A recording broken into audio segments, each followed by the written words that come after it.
வணக்கம் நண்பர்களே. இது பேர் பனம்பழம். இது வந்து கிராம பகுதியில் பனம் கொட்டை சொல்லுவாங்க. சிட்டிக்குள்ள மக்கள் வந்து பனம் விதைகள் சொல்லுவாங்க. இது எப்படின்னு பார்த்துக்காங்க.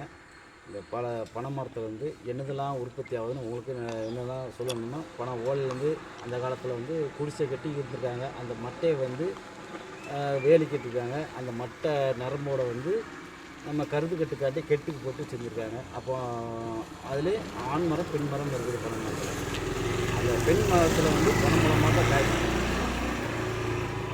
ஆண் மரத்தில் வந்து சுத்தமான பயணி. ஆண் மரத்தில் எப்போ காய்க்கும் இது வந்து பழம் பழுக்காது, காய் தான். இது ஒரு குச்சி மண்ணுமோ அது சீவி பயணி காய்ச்சி அந்த பயணி மூலயமா கருப்பட்டி எடுப்பாங்க. அந்த கருப்பட்டி மூலம் மேலே கல்லையும் எடுக்கலாம், பயணி குடிக்கலாம். அதுக்கு ஒரு டீட்டெயிலு. ரெண்டாவது பெண் மரத்தை வந்து பனம்பழம் பழுக்கும். இந்த பனம்பழம் பழுக்குற இதில் என்னென்னா, இதில் நிறைய விஷயங்கள் இருக்குது. இது பழம் சரிங்களா. இந்த பழத்தை வந்து அந்த காலத்தை முன்னோர்கள் என்ன பண்ணுவாங்க, ஆச்சிமார்கள் அடுப்பு பக்கத்தில் வச்சு சுட்டு இதுக்குள்ளே உள்ள தொலி இருக்கும், அந்த நரம்பு, அது பழம் அதை வெட்டி வச்சு அந்த பழங்களை சாப்பிடுவாங்க.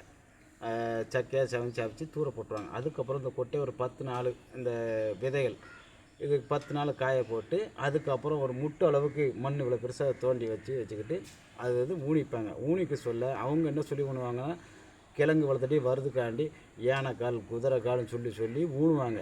ஊனி வச்சதுக்கப்புறம் ஒரு 3 மாதம் அந்த மண்ணுக்குள்ளே டெய்லி தண்ணி ஊற்றுறோம். மேலே தண்ணி ஊற்றி வச்சு அதுக்கப்புறம் ஒரு 3.5 மாதம் கழிச்சதுக்கப்புறம் லைட்டாக ஒரு 10 குழி கிழங்கு எடுக்கிறதுக்காண்டி குழி தோண்டி பார்ப்போம்.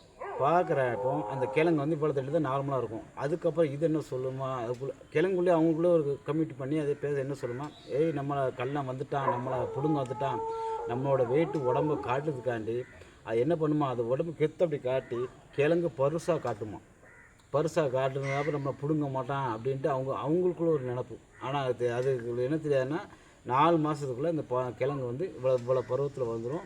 அந்த தொழில் வந்து தொழில் ரெண்டாக பொழந்துடும். அது அப்போ பருவத்துக்கு வந்துட்டு இதை பிடுங்கி நம்ம என்ன பண்ணுறோம், மக்கள் சாப்பிட்றதுக்காண்டி வீட்டில் மக்கள் மார்க்கெட்டு போயிடும். இந்த பழம் இந்த கிழங்குல சிட்டியில் மக்களுக்கு இந்த கிழங்கு வந்து நம்ம கொடுத்தா தான் கிடைக்கும். இதே கிராம பகுதியில் நம்ம அங்கங்கே இருக்கிறோம், நம்ம எடுத்து வந்து வீட்டிலே தோட்டத்தில் வச்சுருவோம். அதுக்கப்புறம் இந்த கிழங்கை வச்சு அப்புறம் இந்த இதுக்குள்ள கொட்டை, அதாவது விதல், இது என்ன பண்ணுவாங்க, இது உள்ள ஒரு டவுன் மாதிரி ஒரு கஞ்சி மாதிரி உள்ளே இருக்கும். அது 2 அருவா வச்சு வெட்டி 2 பொழந்து உள்ளே பார்த்தா அதுக்குள்ள ஒரு டவுன் மாதிரி ஒரு மாதிரி இனிப்பு தன்மை ஒன்று உண்டு. அது சாப்பிட்றதுக்கு உடம்புக்கு நல்லது இருக்குதுங்க. இதே நாங்கள் ஓப்பன் பண்ணி காட்டினா வச்சுக்கோங்க, அந்த பழம் எப்படி இருக்கும்னு நான் காட்டுறேன். எப்படி இருக்கணும், உள்ளே நல்லா செவன்னு இருக்கும். உங்கள் முன்னால் லைவாக தான் காட்டுறேன். 2 பழம் இருக்குது.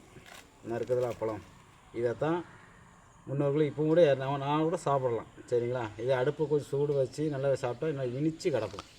இது எங்கேயுமே வயிற்று புண்ணுக்கு எப்படி சொல்ல, இதனால் சாப்பிட்டா வயிற்று புண்ணுக்கு எதுவுமே இது வந்து சூப்பர் பொருள். நம்ம கடையிலேருந்து எதுவும் இல்லை, இது டேரெக்டாக பனை மரத்தை விளைஞ்சி வரக்கூடிய பொருள்.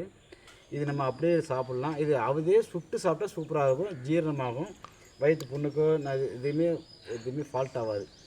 இது இந்த பழத்தை வந்து இப்படி காய வச்சு நம்ம இப்போ சாப்பிடல, இதை நம்ம அப்படியே வச்சு 10 நாள் காய வச்சு மண்ணுக்குள்ளே இப்படி நட்டு வைக்கணும். நட்டு வச்சா அது என்னென்னா அப்படியே விதையோட அப்படியே போய் ஒரு கிழங்க மாறிடும். இந்த கிழங்கு நீங்கள் வந்து பஜாரில் சிட்டிக்குள்ளே நீங்கள் சாப்பிட்ருப்பீங்க.